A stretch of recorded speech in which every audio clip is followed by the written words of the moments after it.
help them see what their level of care and what they might need, and get them to support through the community. I also work with Tom and Marty. Tom's in the middle school and Marty's in the high school, and they're a great resource. They provide for referrals, students to me, and we kind of work together and help each other out in that capacity. So I will just let Tom and Marty say a little bit about what they do at the school.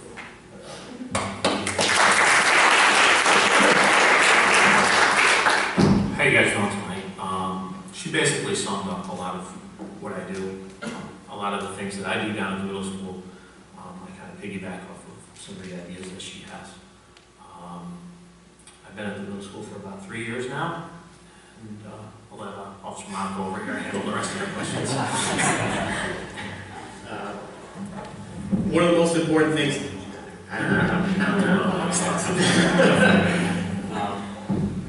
one of the most important things is we're a community within a community. The school district is just like you guys. You sat here and you all raised your hands. You know someone, you're involved with someone. It's the same thing.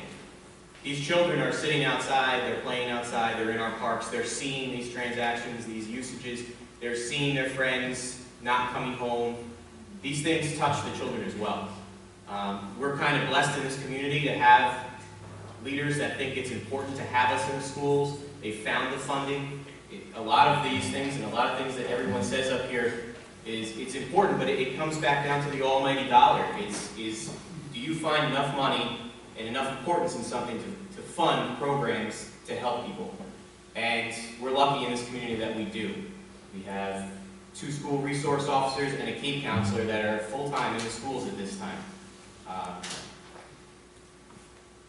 It's pleasuring to work with juveniles because it's a lot different than the adults when it comes to a law enforcement standpoint.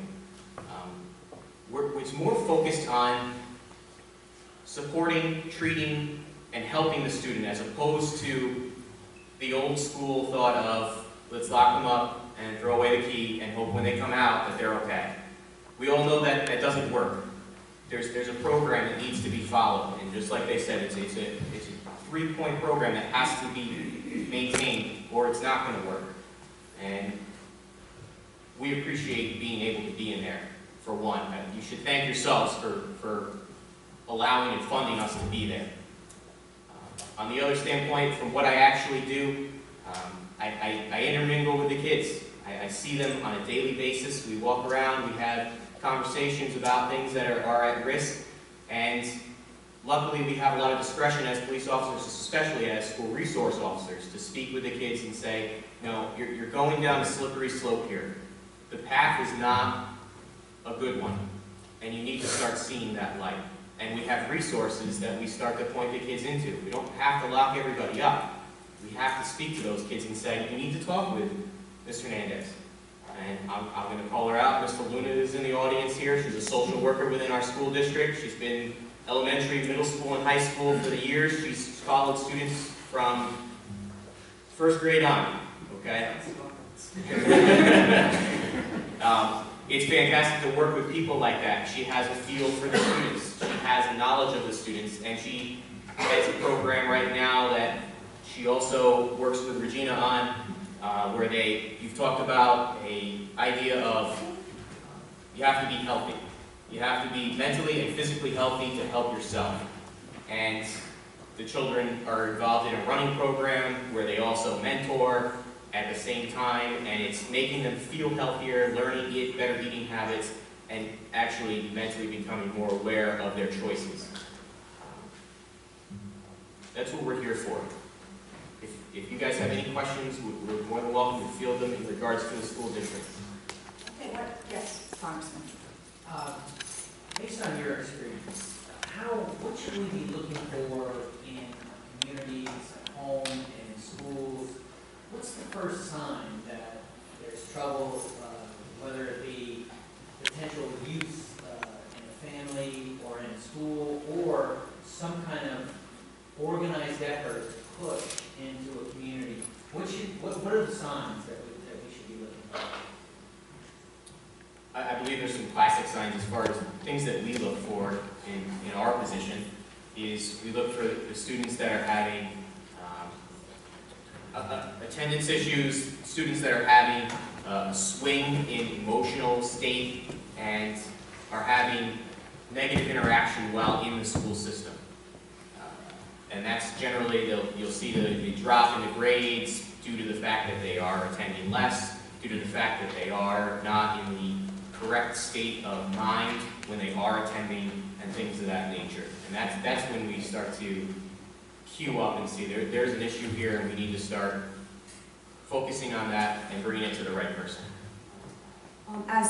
To echo what Officer Monaco just said, and in response to your question, Congressman, what I'd like to do is to sort of work down the panel and ask each of you, wearing your respective hats, one of the questions that comes up in many of the forums that we do is, what are we looking for? What are we looking for from a treatment perspective, a medical perspective, from a parent's perspective, from somebody who's been through it? We've heard from Regina and the officers. I'd like to pull you folks into that conversation, and the topic at hand is, what are the signs and symptoms that generally folks in our audience want to know about? Could each of you address that briefly? By the way, I'm the, you mentioned it before, I'm the medical director of Downstate Correctional. It's my full-time job, but I'm also a physician with Lexington and Poughkeepsie and Beacon, as well as medical director of Abilities First. I'm disabled.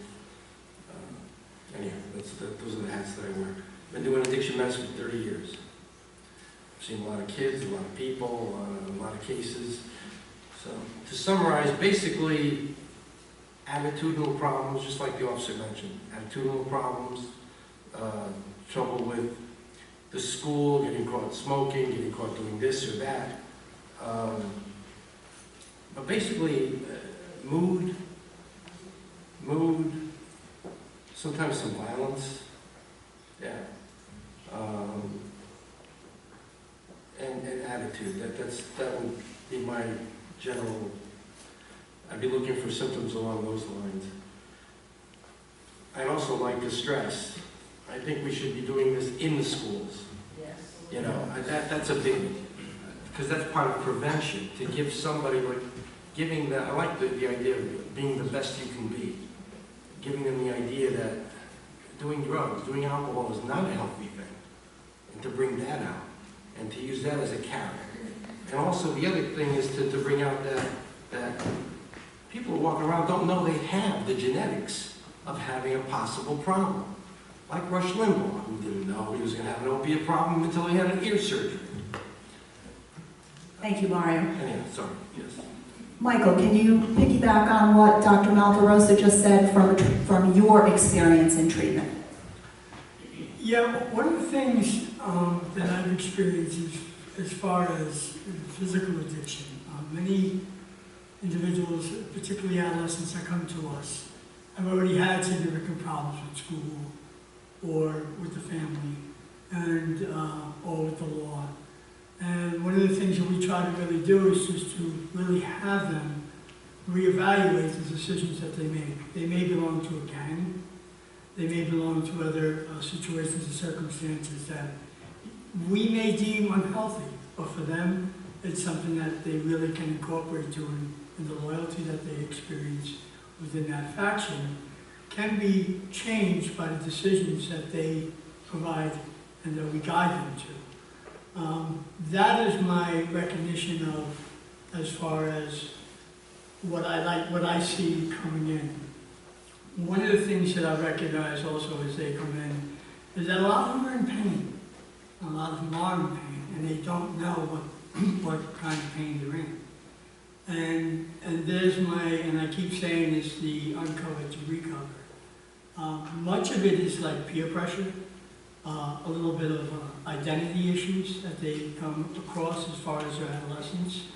Moving into from young adult to an adult can be kind of a transition period. So for many, one of the things that drugs do for us, or anybody, is that it makes us feel good.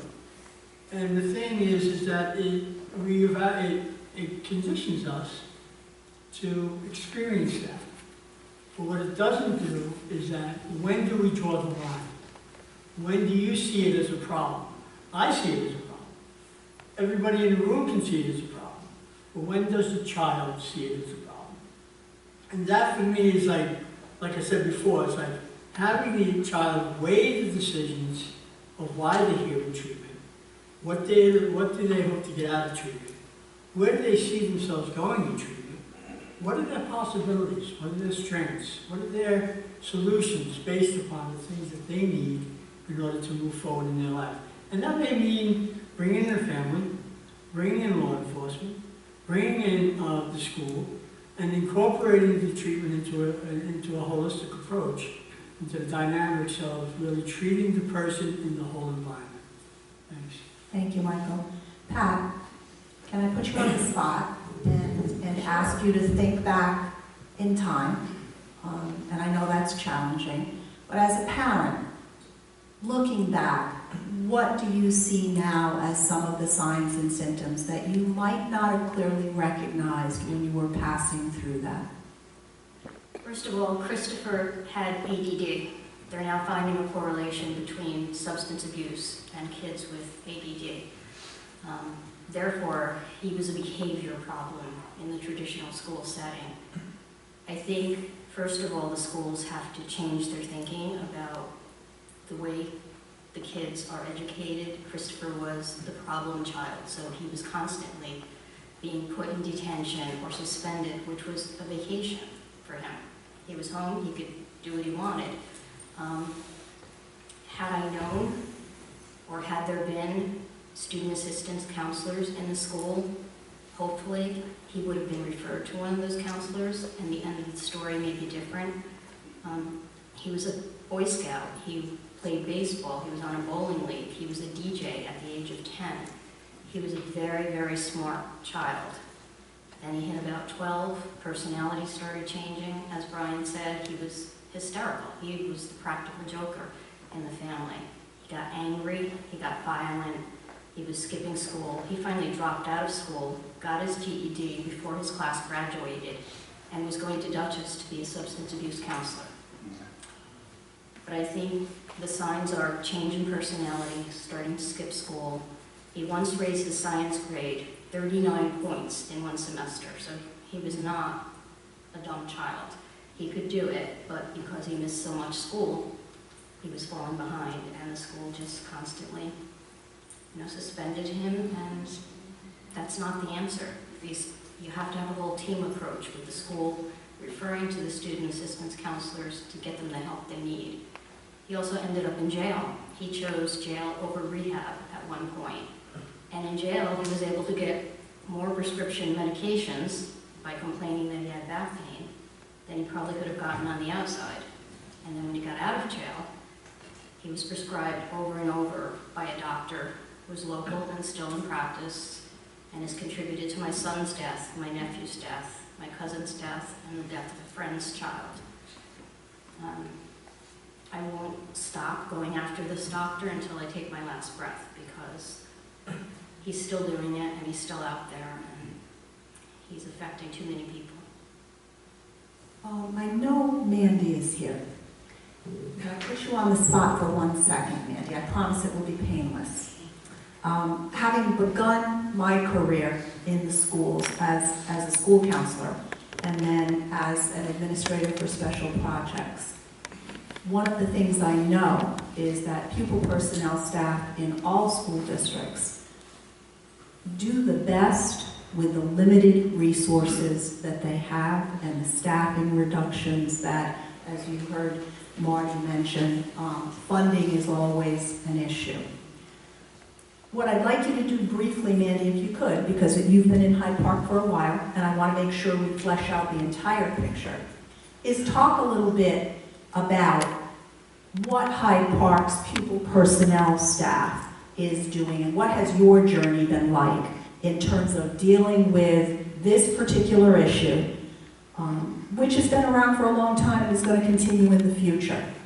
Are you angry with me for rolling you under the bus and putting you on the spot like this? I wanted to give a balanced perspective here. So I'm not angry.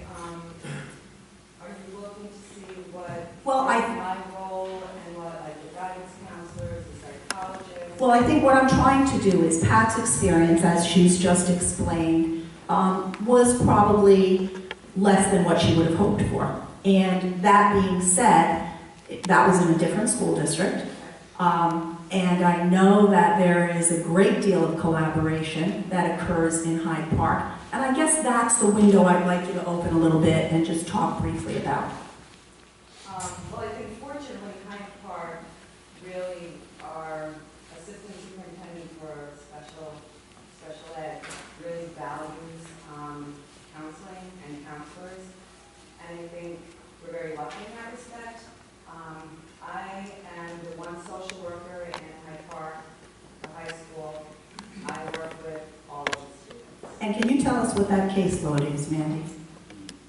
How many potential kids do you have that could... Actually, I have 1,400. 1,400 students on my caseload, and I'm one social worker. We have two social workers. We have a program with, an 812 program with behavioral challenge students, and we try to keep them in school.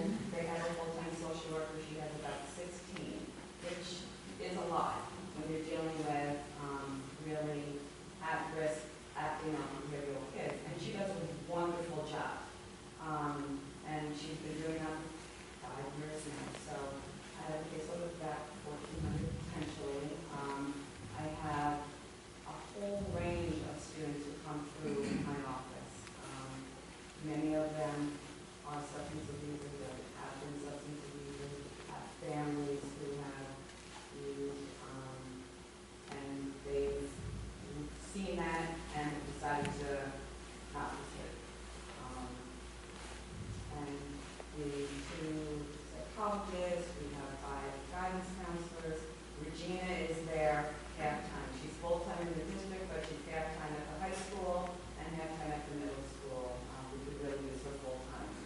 She's fabulous. We collaborate a lot together. We do a lot of self-esteem building things.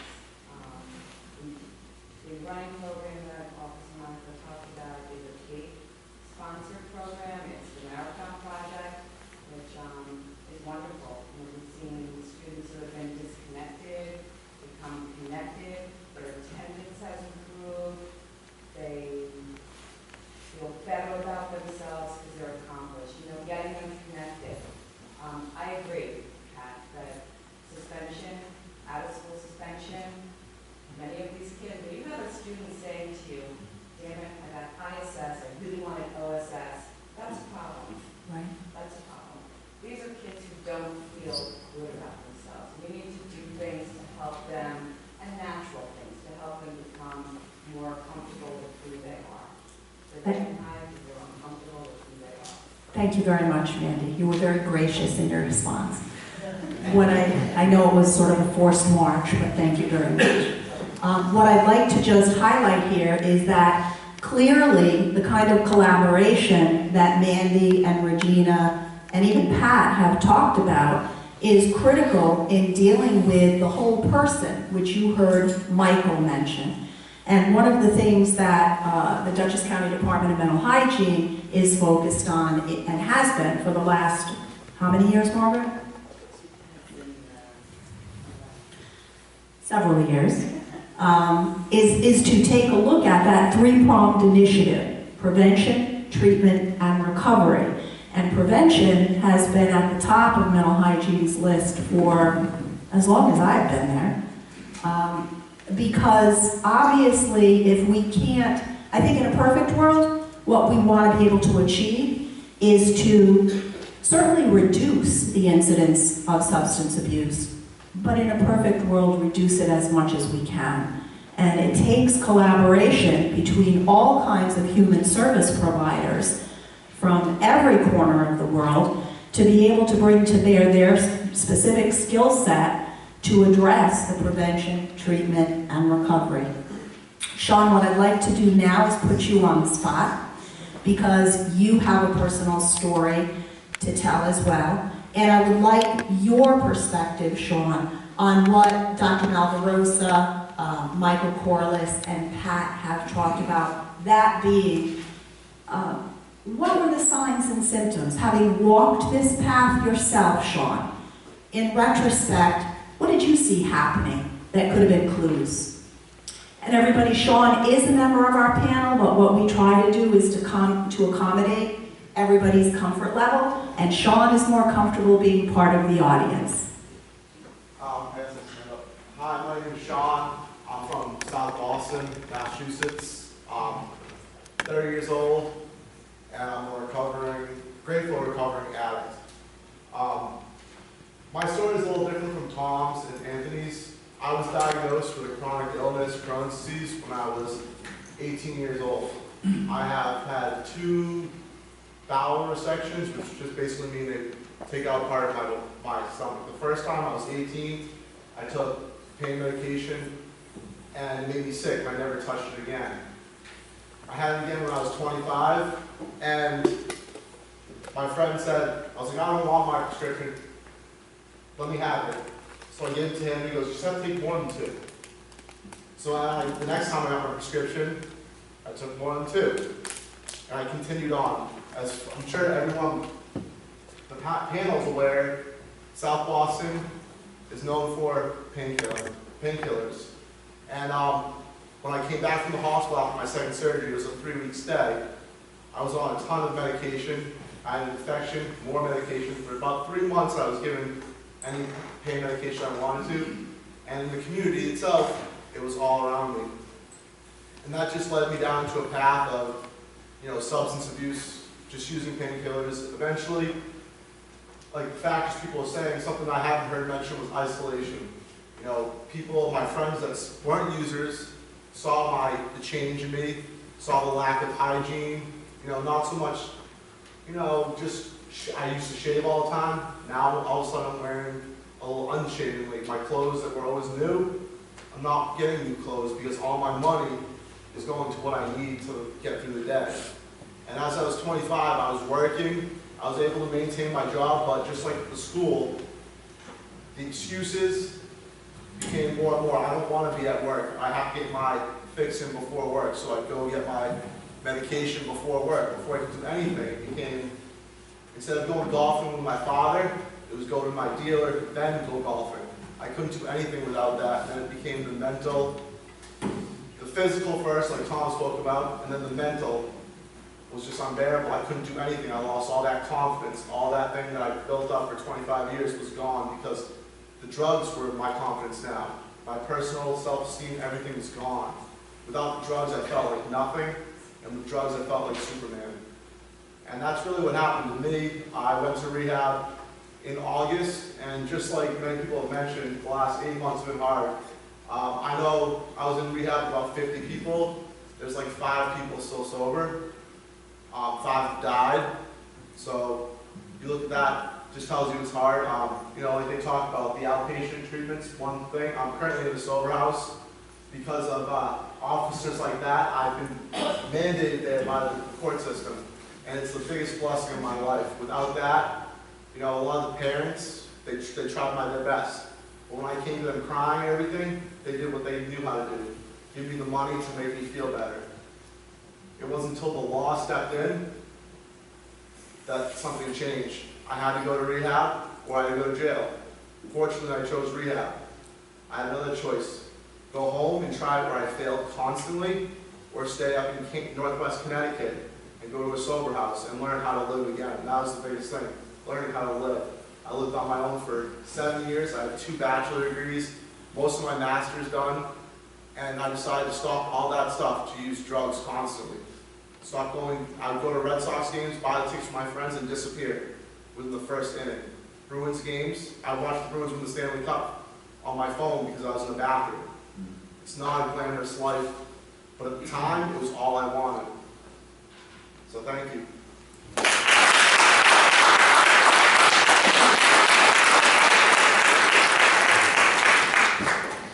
Anthony, you showed me the book that you had laminated. Can you turn to that page with the statistics that you rolled by me? And can you read those to the audience?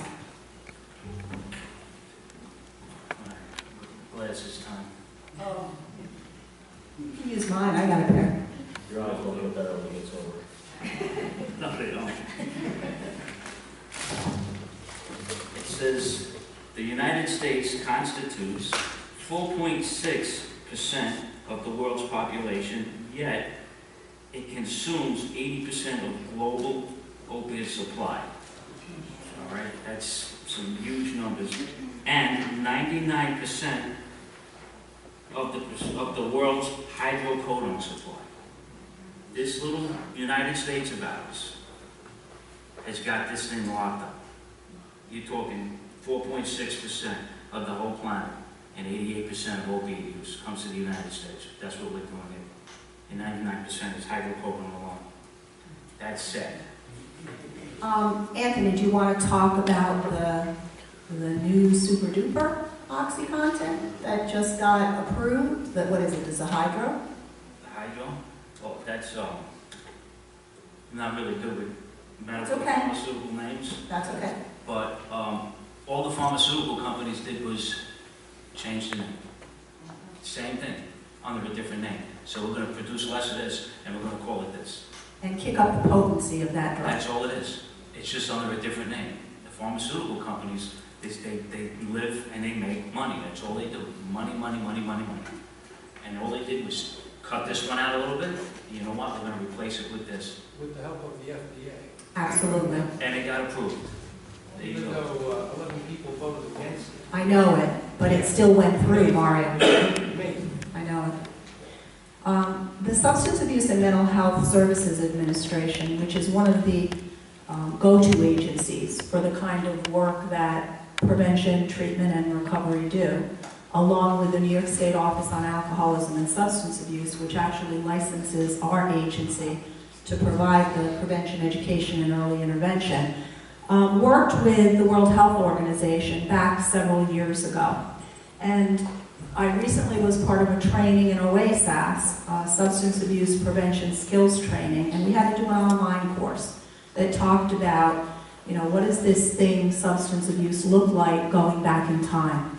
And I think the statistic that really smacked me in the face the most was that the World Health Organization predicts that by 2020, 6 years from now, folks, 2020, the single biggest cause of worldwide, let me repeat that term, worldwide disability will be mental health issues and substance abuse disorders. That will overtake all other illnesses globally. That's huge. Particularly at a time when, although the federal government has implemented or is continuing to work on the Parity Act, as is, it's my understanding, and correct me if I'm wrong, Congressman, there are some bills before the Assembly that take a look at insurance as well in alignment with that Parity Act. It's going to take some time, and Michael, I'd like you to comment on this, to kick up the insurance to a point where people can get the help that they need when they need it from a treatment perspective. Could you briefly comment on the challenges and barriers, Michael, that you have seen with regards to insurance? One of the things that I've been recognizing with insurance is that when somebody comes to Lexington with a legitimate issue regarding physical operation, the prescribing doctor, for whatever reason, will give them painkillers that are associated with opiates.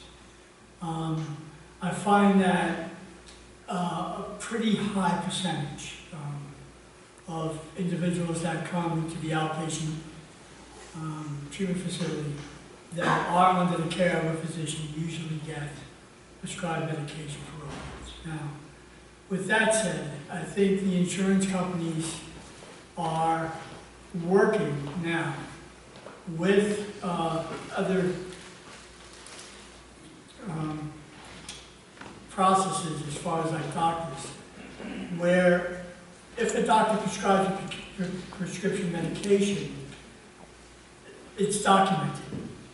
So now what's happening is if a person goes to another doctor to try and get the same medication, it'll come up as a flag. And they're starting to do that because many people who pay medication will what we call doctor shop. They'll go from doctor to doctor to get the medication they need and to continue with it. Insurance companies do not regulate this. And it's something that has been a concern, particularly with the substance abuse field. One of the things that we try to do elections in is to make certain of the choices, like I said, that they make, and to really inform the doctor, dentist, or whoever's prescribing medication that they are indeed an addict or an alcoholic, and to be honest enough to say that to the doctor. So I think the responsibility is both. I think it's really the doctors that are prescribing the medication and the individual that is currently under the influence of an addiction. So, Mario? Insurance companies are part of the problem, just like everybody's part of the problem, really. But they're part of it. And again, I've been around a long time, and I've seen that the rehabs seem to become less effective. And I believe it's because there's more pressure on shortening the stay. There's a lot of that. And there's a lot of time devoted to fighting to keep a person in treatment.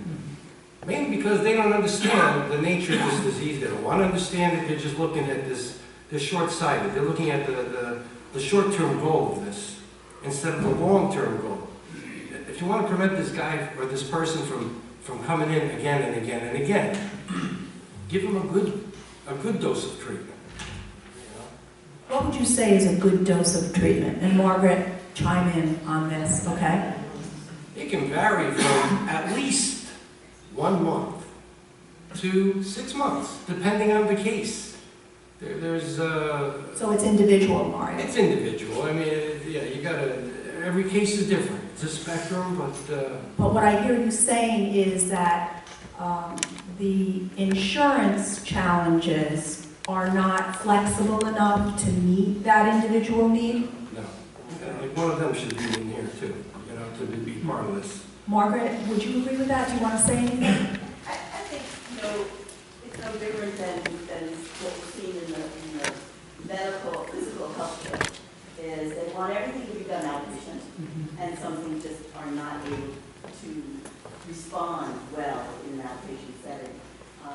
Or our experience with the opiate addiction is that an inpatient stay is necessary. You probably are looking for a little longer length of stay than 30 days, followed by a very lengthy, intensive outpatient program.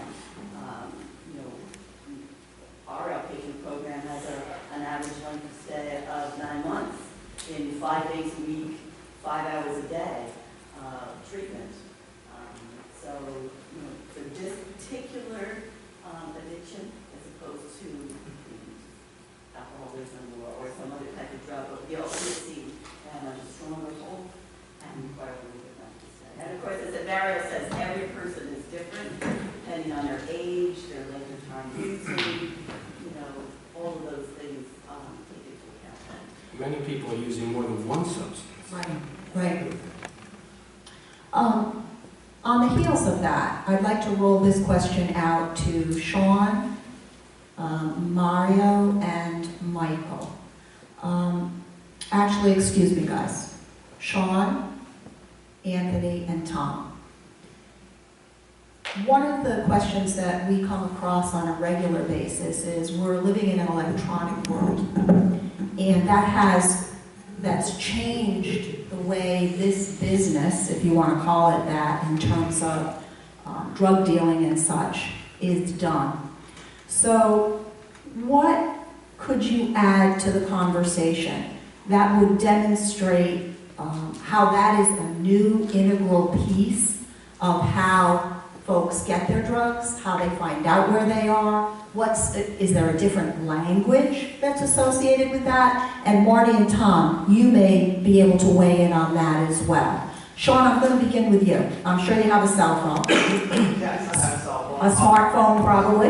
Yeah. Okay. I've been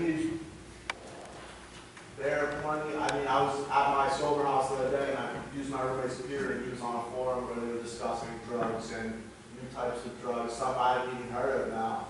I mean, it's plenty, it's out there, but it's no different than if you went to meetings. There's people offering drugs to you everywhere. If you're looking for it, you tend to find it.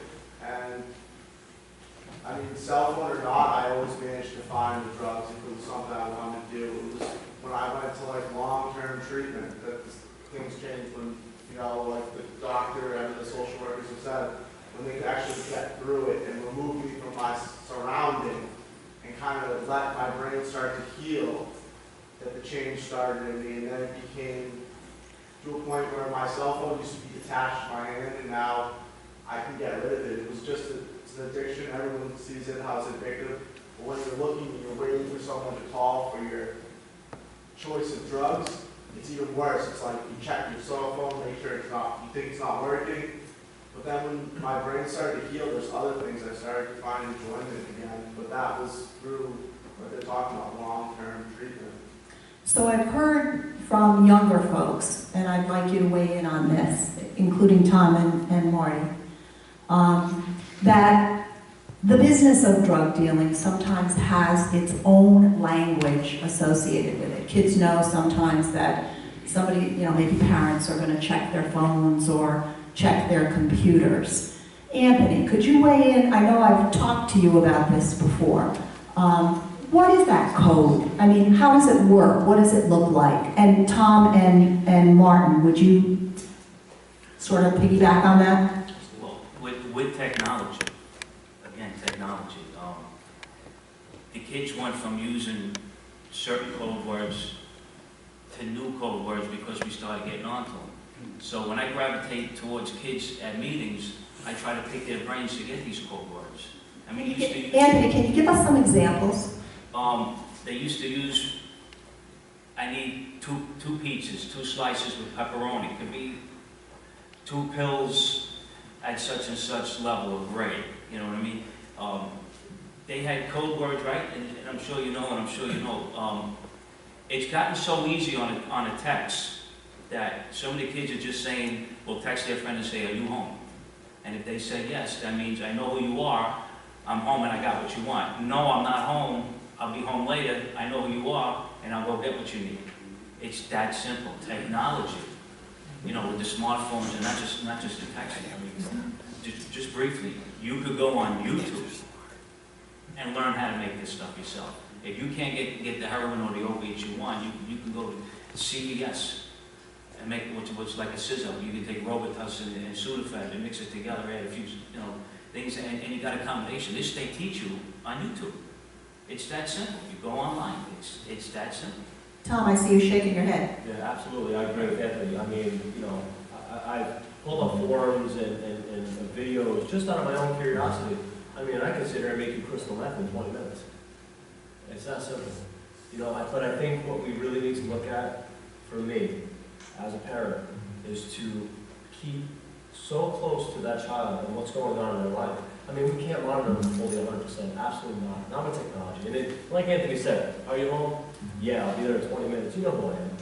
You know, so it's simplified it, very, very much so. But the bottom line is as the people around me have to notice how I am changing as a person, what I'm doing. It goes back to what we said before. What are my attitudes and my behaviors like? You know, when I change as a person, my mother says, who are you? We know there's a problem. Marty and Tom, I've had a conversation with Aviv Siegel in the district attorney's office. He had done a presentation at Stop DWI Luncheon, and it was slanted towards criminal cases where cell phones are confiscated in order to be able to assist with that prosecution. He's going to be working with us for a different type of forum in the Wappinger Central School District around that topic. Do you folks see any of that? Or let's start with the first question, the kind of coded language that we're talking about. Do you stumble upon that in the work that you do? And knowing that cell phones are now access to, you know, who people are, what they've been doing, where they've been. Can you comment a little bit about that in relation to substance abuse? Absolutely. I mean, that's one of the most important things is, as a parent and as a guardian in any business, you need to be checking these things. And there's ways to do that. You can be always monitoring what your children are writing online, on Facebook, on MySpace, on Twitter, Instagram, any of that can be monitored. And that's something you really should do as a guardian. Yes, we found a lot of importance in them. Like they said, as soon as we figure out one code word, it becomes a new one. They start to catch on. We see that a lot. And yes, it does help us in the prosecution. There are a lot of times where the children will voluntarily at that point, you know, yeah, I'll tell you what's going on. I need help. I can't stop this, and I do need help. And can you get this person away from me? And sometimes they feel the only person that can assist in that is the person who can arrest that person. So sometimes they will say, listen, this guy is selling to me. He's doing this, he's got this, I know how he's doing it, and he'll show us the text. And that's a very important thing that you guys need to become involved in. It's a collaborative group effort, you know. We can't just do it on our own. There's a group at the school like we talked about. There's something that wasn't mentioned is the at-risk program. And basically it brings everyone together, mental health professionals, law enforcement, assistant principals and principals, everyone from every realm in the school district to speak and say, you know, I'm seeing this in Little Tommy, I'm seeing this in Little Marty, and what's going on?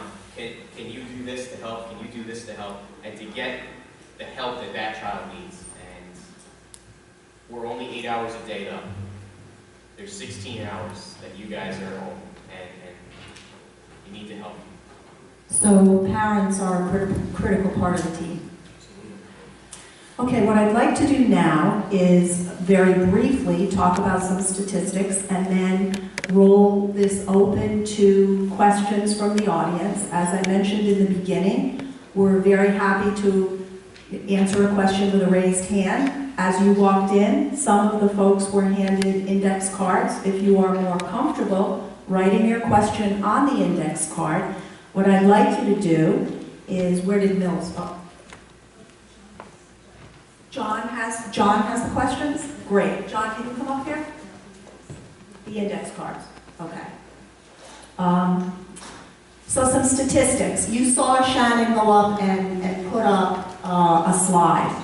There's lots of information at the local, state, and national level. In general, what we know is that Dutchess County youth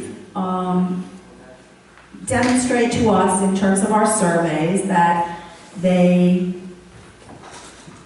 have some at-risk behaviors that are generally above the national average. New York State in general follows that same suit. Alcohol clearly is a problem. That is the biggest source of abuse. Marijuana follows a close second. And obviously we're in the midst of an opiate epidemic. And that is not just Dutchess County. If you look at the New York State OASAS data, the most recent data, Sullivan County has the highest level of admissions to OASAS rehab centers, followed by Putnam, followed by Dutchess. If you look at OASAS data from 2007 until 2012, in 2007, young people 18 to 25 years of age admitted for opiate use stood at about 180. That doesn't include folks that treatment providers and certainly our folks will tell you, families in our area, because of the stigma, who have the means, will take their kids or their young people who are challenged by the disease out of state. We have really no way of tracking that. So the OASAS's number is not the final number. In 2012, those same parameters, okay, admissions to rehabs for the 18 to 25-year-old population, for those abusing opiates, went from 180 to 698. That is an exponential increase by any measure. If you look up at the numbers that actually Shannon is helping me with, you can see the numbers for Sullivan and Dutchess and Putnam and why they are ranking near the top. Shannon, can you go back to the Dutchess County Medical Examiner slide? That's Cameron, Shannon's 2-year-old.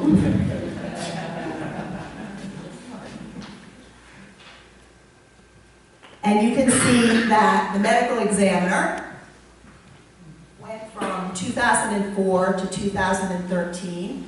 And even if you can't read the fine print, you can see those bars. Visually, it's quite clear, folks. We have a problem. Shannon, can you go back to the PowerPoint, the beginning of the PowerPoint? We have done these forums in multiple locations, and no matter where we're doing this, heroin and opiates are a problem. We've done it in the Wappinger Central School District, we've done it in Arlington, we've done it in Dover, we are scheduled to do it in Weebatuck, Beacon, who am I leaving out, Susan?